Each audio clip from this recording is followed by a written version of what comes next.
So there's kind of a popular trend right now on TikTok called like the lore of reading. Like, what is your lore of reading? And so I wanted to share mine and how it kind of intertwines with my writing career and kind of becoming an author and everything. So for me, I was never a huge reader as a kid. For me, the initial gateway into reading for me was comic books. I discovered Spider-Man and got really into Iron Man, and those two superheroes were like my favorites.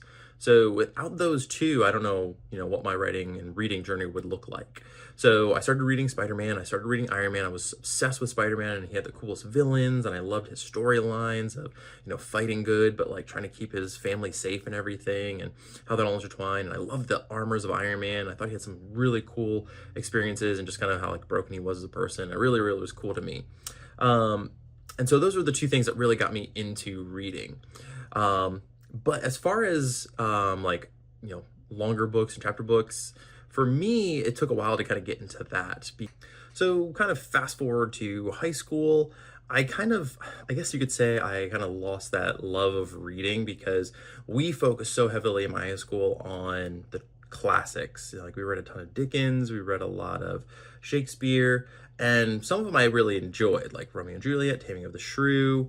There were others that I like really didn't love, like Great Expectations and Red Badge of Courage. I just did not really love. And so for me, reading kind of became synonymous with work.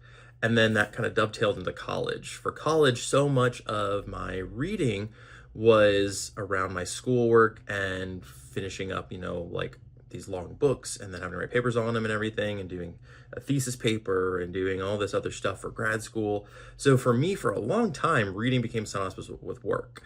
And I think for maybe, a good several years, it was not something I did for pleasure. I might play video games for pleasure or do something else.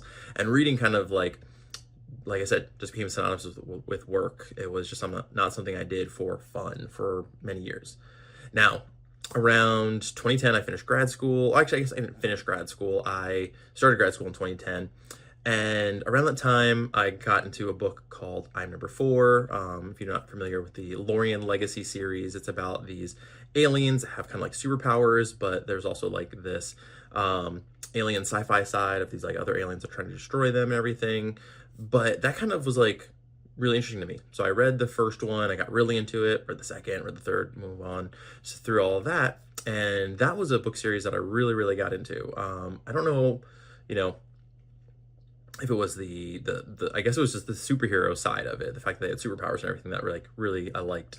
And so that one was one that kind of like really resonated with me and kind of got me like dipping my toe back into the writing space. And around 2010, around that time was around the time I started writing as well. So if you don't know, I'm a teacher, and so my students and I were doing a creative writing unit. I was gonna have them write their own short stories, so I did one with them and I modeled for them, this is how you do it, right? And so they really liked the short story I wrote because I read it for them and I showed them like, this is what we're gonna do, this is what a character is, this is what plot is, this is setting, all these things. And so they really liked it and they told me, Mr. V, you should get it published. So at first I was like, it's kind of crazy, I don't know how to do that. But after a while I was like, that'd be kind of cool if I had one in my classroom. So I started me in this writing journey, right? And so that kind of get me into reading more, right? So I checked out The Alchemist. And then I got into another book that's actually ironically called The Alchemist 2. It's the Immortal Secrets of Nicholas Flamel. Super cool series. And it really scratched that itch for me of mythology.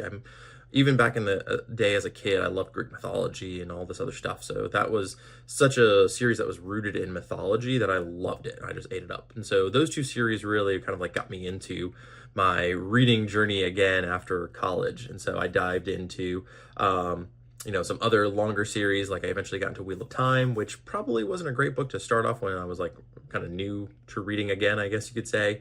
But that was one that like all my friends were talking about, and I was like, I'm gonna check this out because a bunch of people are like, it's a really cool series. So boom, I dived in, right? But kind of with that, I had a long commute for work, and so I started listening to these podcasts that were really popular, right? I was like kind of the early days of podcasts, right? So I ended up listening to this one on the Roman Empire, and I listened to the whole thing. I loved it. And as a typical guy, I'm fascinated by the Roman Empire. So I listened to the whole thing, loved it. I thought it was really cool.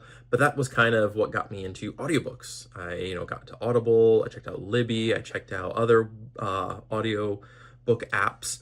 And it was because of that, I really got into audiobooks. And now, as a dad of two little boys, audiobooks are probably my main way of reading because it's hard sometimes to sit down and just read a book. A lot of my downtime is reserved for writing as an author. So if I'm sitting down and have some downtime, a lot of times I'm writing over reading. So a lot of times my reading is relegated to, my commute, maybe if I'm cleaning or if I'm doing some housework around the house, stuff like that, or projects. That's when I do my reading, and I, again, kind of default to audiobooks. So most of my reading right now is audiobooks. And so that's kind of been my journey from, reluctant reader to comic book fan to superhero nerd to eventually author slash reader.